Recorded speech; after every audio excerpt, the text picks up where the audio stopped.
नमस्कार मित्रो, Bhagirathi study hub या आपल्या युट्यूब चॅनलवर मी आपले सर्वांचे मनापासून स्वागत करतो.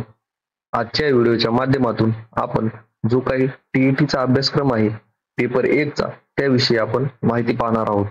आपल्याला माहिती आहे की आचारसंहिता झाल्यानंतर जी काही टीईटी आहे ती आपली होणार आहे आणि त्या टीईटी नंतर आपली जी काही टेट परीक्षा आहे ती होणार आहे. तर त्यासाठी टीईटीचा अभ्यासक्रम आणि पेपर फर्स्ट हे पास होणं खूप महत्वाचं आहे.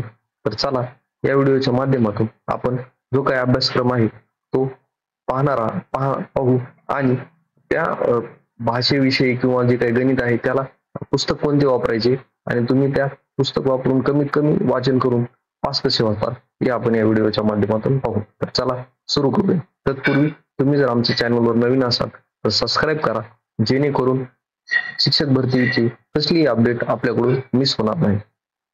तर मित्रो, जो काही हा पाठ्यक्रम आहे तो आज आपण पेपर 1 चा जो काही सिलेबस आहे जे की 1ली ते 5वी साठी आणि डीएड हे असणं खूप आवश्यक आहे या सिलेबस साठी. किंवा ही जर पेपर फर्स्ट जर तुम्हाला द्यायचा असेल तर तुमचं डीएड असणं आवश्यक आहे. म्हणजे तिचा क्रायटेरिया आहे की तुम्हाला डीएड पाहिजे. तर पेपर फर्स्ट मध्ये पहिला विषय जो आहे, जे काही 5 विषय आहेत त्या 5 विषयापैकी जो काही पहिला विषय आहे तो आहे भाषा विषय 1 आणि दुसरा जो विषय आहे तो भाषा विषय 2. पहिला जो आहे भाषा विषय 1 तो 30 मार्काला असतो, त्याच्यावर 30 प्रश्न असतात. आणि भाषा 2 आहे ती पण 30 मार्काला असते आणि त्याच्यावर सुद्धा 30 प्रश्न असतात. तर भाषा 1 आणि भाषा 2 हे विषय कसे ठरवले जातात? जर तुमचं मित्र डीएड जर मराठीत झाला असेल तर तुमची भाषा विषय जी फर्स्ट लँग्वेज आहे ती मराठी असेल.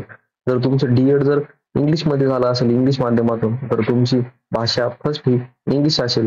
जर तुमचं डीएड उर्दू माध्यमातून झालं असेल तर तुमची भाषा विषय उर्दू असेल. आणि जर तुमचं इतर भाषेतून झालं असेल तर तुमची जी काही फर्स्ट लँग्वेज आहे ही इतर भाषा असतील. आणि जर सेकंड भाषा मग तुमचं जर मराठी असेल तर तुमचं सेकंड लँग्वेज ही इंग्लिश असेल. तुमचं जर इंग्लिश मधून डीएड झालेला असेल तर तुमची सेकंड लँग्वेज ही मराठी असेल. तुमचं जर उर्दू मध्ये झालेलं असेल तर तुम्ही सेकंड लँग्वेज मराठी किंवा इंग्लिश हे निवडू शकता. आणि तुमचं जर इतर भाषांमध्ये झालं असेल तर तुम्ही मराठी किंवा इंग्लिश ही सेकंड लँग्वेज निवडू शकता. आता ही फर्स्ट लँग्वेज जी आहे यावर 30 प्रश्न असतात आणि 30 मार्काला असते. सेकंड लँग्वेज आहे ते 30 प्रश्न असतात आणि 30 मार्काला असते. तर ह्या समजा आपण जर महाराष्ट्रातील जनतेचं बघितलं सर्वात जास्त ही या प्रकारचं डीएड सगळेजण करतात. मराठी माध्यमातून डीएड करतात आणि फर्स्ट लँग्वेज ही मराठी असते आणि सेकंड लँग्वेज ही इंग्लिश असते. तर यामध्ये मराठीमध्ये तुम्हाला व्याकरण विचारलं जातं जास्त.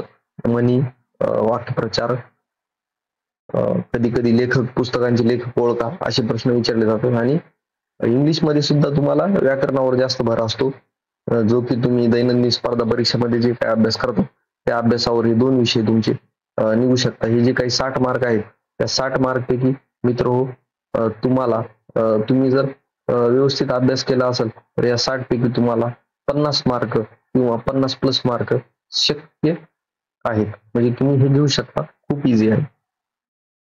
त्यानंतर जो काही तिसरा विषय आहे तो आहे बालमानसशास्त्र.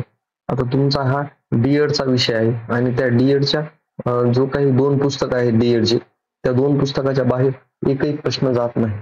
तर ते पुस्तक कोणते आहेत? पहिलं पुस्तक आहे फडके प्रकाशनचं बालमानसशास्त्राचं पुस्तक आणि दुसरं जे आहे त्याच विषयाचं पुस्तक पण प्रकाशक आहे तो वेगळा आहे, सुविचार प्रकाशनाचं बालमानसशास्त्राचं पुस्तक. ज्यांनी डीएड केलेलं आहे या ही 2 पुस्तकं त्या सर्व मुलांना माहिती असणार आहेत की फडके प्रकाशन आणि सुविचार प्रकाशन. तर त्या पुस्तकांमध्ये सुद्धा काय आहे की खूप पापड पसारा दिलेला आहे. तर त्यामध्ये पण शैक्षणिक मानसशास्त्र विषयी जे काही धडे असतील ते धडे तुम्ही व्यवस्थित करायचे आहेत. कारण जे काही प्रश्न असतील ते शैक्षणिक मानसशास्त्र जो काही आहे त्याला धरून असतील. आणि जी काही अध्यापन पद्धती आहे, तुमचं जे काही फडके प्रकाशनचं पुस्तक आहे फडके प्रकाशनच्या पुस्तकामध्ये जी काही शेवटची 2-4 धडे आहेत ती अध्ययन आणि अध्यापनाविषयी आहेत. जसं की तिमिराकडून तेजाकडे, अज्ञानाकडून ज्ञानाकडे, ह्या काही अध्यापन पद्धती आहेत. तर ह्या अध्यापन पद्धतीविषयी ती शेवटची जी काही धडे आहेत तर ती व्यवस्थित ती पाठ जी धडे आहेत ते तुम्ही व्यवस्थित करा. त्यामधून जास्तीत जास्त हे जे काही 30 प्रश्न पडणार आहेत त्या 30 प्रश्नापैकी जे काही 20 प्रश्न आहेत हे 20 प्रश्न ह्या दोन मुद्द्यावर अवलंबून जास्त असतात, की शैक्षणिक मानसशास्त्र आणि अध्यापन पद्धती. आणि जे बाकीचे उरलेले जे 10 प्रश्न आहेत ते मानसशास्त्रातले जे काही शास्त्रज्ञ आहेत त्यांनी केलेल्या ज्या व्याख्या आहेत त्या व्याख्येवर असतात. तर यामध्ये अजून त्यांनी सांगितले आहे की याचबरोबर विशेष गरजा असणारे बालके, त्यांची गुणवैशिष्ट्ये, शालेय अंतर्गत क्रिया, उत्तम शिक्षकाचे गुणवैशिष्ट्ये, त्यांच्यावर आधारित प्रश्नांचाही समावेश असेल. म्हणजे जे काही शेवटचे धडे आहेत तुमचे 4, ते 4 धडे तुम्हाला खूप चांगल्या पद्धतीने त्याचा अभ्यास करावा लागेल.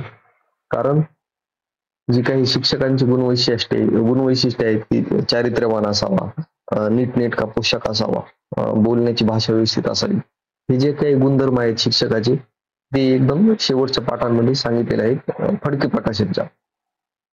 त्यानंतर यांनी सांगितले आहे तसेच विविध विषयांच्या अध्यापन पद्धती, मूल्यमापन पद्धती यावर सुद्धा प्रश्न आहेत.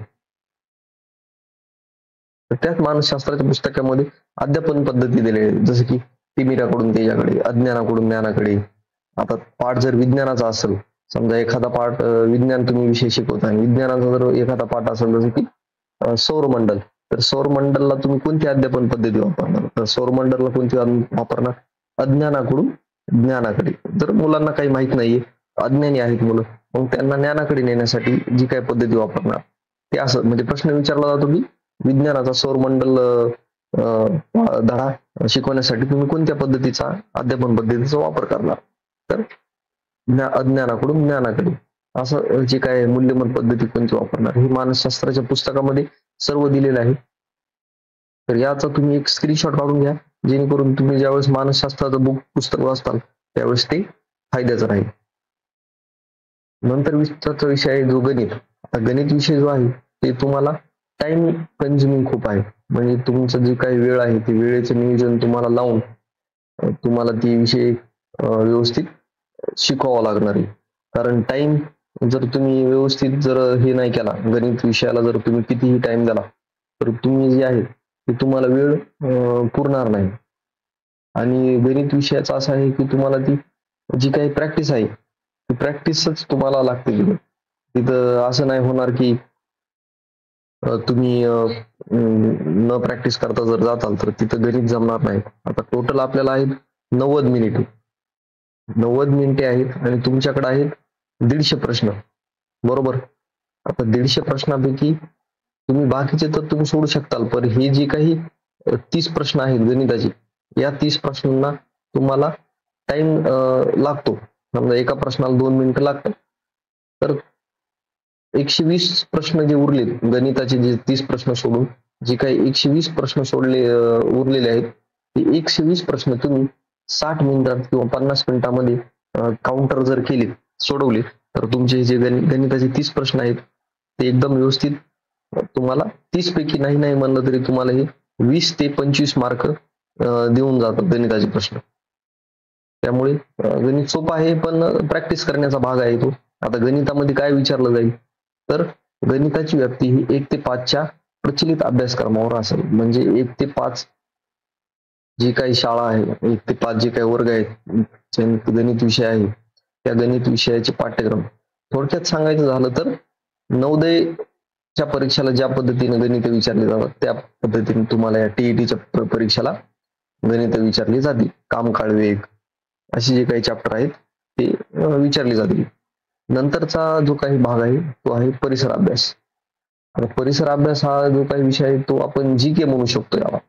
करंट अफेअर्स, नंतर तुमचं इतिहास, छत्रपती शिवाजी महाराजांच्या इतिहासावर 2 प्रश्न 100% असतात यात. पुन्हा भूगोल आहे, महाराष्ट्राच्या भूगोलावर, खनिज संपत्तीवर प्रश्न असतात. नागरिक शास्त्रावर जे काही तुमचं राज्यशास्त्र आहे, राष्ट्रपती, उपराष्ट्रपती, राज्यपाल, मुख्यमंत्री, लोकसभा, राज्यसभा यावर प्रश्न असतात. इतिहासावर मी म्हणलं छत्रपती शिवाजी महाराजांविषयी प्रश्न असतात. त्यांचे जास्त करून त्यांची मुस्लिम मावळे जे होते त्या मुस्लिम मावळ्याविषयी प्रश्न असतात. आता सामान्य विज्ञानाचे सुद्धा प्रश्न असतात. 1 ते 5 साठी जे काही सामान्य विज्ञानाचे पुस्तक आहेत ते त्या पुस्तकावर आधारित प्रश्न असतात. तर हा एकंदरीत जो परिसर अभ्यास हा विषय आहे तो या 5 विषयापैकी सर्वात जास्त व्याप्ती असलेला विषय आहे. म्हणजे तुम्हाला हे 30 गुण मिळवण्यासाठी जास्तीत जास्त पुस्तकं वाचावं लागतील. तर या 30 पैकी तुम्ही 20 मार्क किंवा 15 मार्क आरामशीर घेऊ शकता. जर जास्त अभ्यास केला तर तुम्ही 20 पेक्षा जास्त सुद्धा मार्क या अभ्यासक्रमात घेऊ शकता. तर त्यांनी अजून व्याप्ती जी काही परिसर अभ्यासाची ती सांगण्यासाठी मुद्दा दिलेला आहे की 1 ते 5च्या प्रचलित अभ्यासक्रमानुसार असेल, म्हणजे 1 ते 5 ला जे अभ्यासक्रम आहे त्या अभ्यासक्रमानुसार असेल. मात्र पुनर्रचित प्राथमिक शिक्षण अभ्यासक्रम 2012 मध्ये इयत्ता 1ली ते 2रीला स्वतंत्रपणे परिसर अभ्यास हा विषय नाही. परिसर अभ्यास हा विषय प्रथम भाषा व गणित या विषयामध्ये एकात्मिक पद्धतीने समाविष्ट केलेला आहे. इयत्ता 3री ते 5वीचा प्राथमिक अभ्यासक्रम 2004 मधील इतिहास, नागरिकशास्त्र, भूगोल, सामान्य विज्ञान या विषयाचा पाठ्यक्रम लागू राहील. म्हणजे की 1 ते 1ली ते 2री साठी तर परिसर अभ्यास हा विषय नाही, पण 3री ते 5वी साठी जो परिसर अभ्यास आहे तो विषय आहे. परिसर अभ्यास हा विषय 1ली ते 3री ते 5वी साठी आहे, तर त्याविषयी जो काही तुमचा अभ्यासक्रम आहे तो अभ्यासक्रम राहील. आता काठिण्य पातळी जी आहे ती 1 ते 5 जे काही अभ्यासक्रम आहे त्याविषयी काठिण्य पातळी असणार आहे. म्हणजे तुम्ही ज्यासाठी क्वालिफाय आहात त्यासाठी तुमचं काठिण्य पातळी असणार आहे. तर संदर्भ साहित्यामध्ये तुम्हाला सांगितलं तसं की जे हे आहे तुमचं जे काही भाषा विषय आहे त्या भाषा विषयासाठी तुम्ही जो काही भाषा विषय आहे त्या भाषा विषयासाठी तुम्ही मराठीचं पुस्तक वापरू शकता. व्याकरणाचं मोरा वाळंबे सरचं जे काही तुमचं इंग्लिश आहे त्या इंग्लिश विषयी तुम्ही एखादं बाळासाहेब शिंदे यांचं बुक वापरू शकता. मानसशास्त्र जे आहे मानसशास्त्राविषयी तुम्ही विचार प्रकाशन किंवा फडके प्रकाशनचं पुस्तक वापरू शकता डी.एड फर्स्ट इयरचं. आणि जे गणित आहे गणितासाठी तुमचं जे काही पूर्वज्ञान आहे त्याविषयी अवलंबून आहे. आणि तुम्ही जर स्कॉलरशिप किंवा नवोदय या दोन्हीपैकी कोणतंही एक बुक तुम्ही वापरू शकता. आता परिसर अभ्यास आहे, परिसर अभ्यास खूप वास्ट विषय आहे, पण तरी सुद्धा तुम्ही चौथीचा इतिहास, नागरिकशास्त्राला 1 ते 5चे बुक, भूगोलला 5वी 6वीचा इतिहास आणि विज्ञान जे काही सर्वसामान्य विज्ञान जे आहे ते तुम्ही वापरू शकता. तर अशा पद्धतीने आज आपण पेपर 1चा जो काही सिलेबस आहे तो सिलेबस पाहिलेला आहे. तर आपण नंतरच्या व्हिडिओमध्ये पेपर 2चा म्हणजे 6वी ते 8वीचा सिलेबस आपण पाहूया. धन्यवाद. जय हिंद, जय महाराष्ट्र.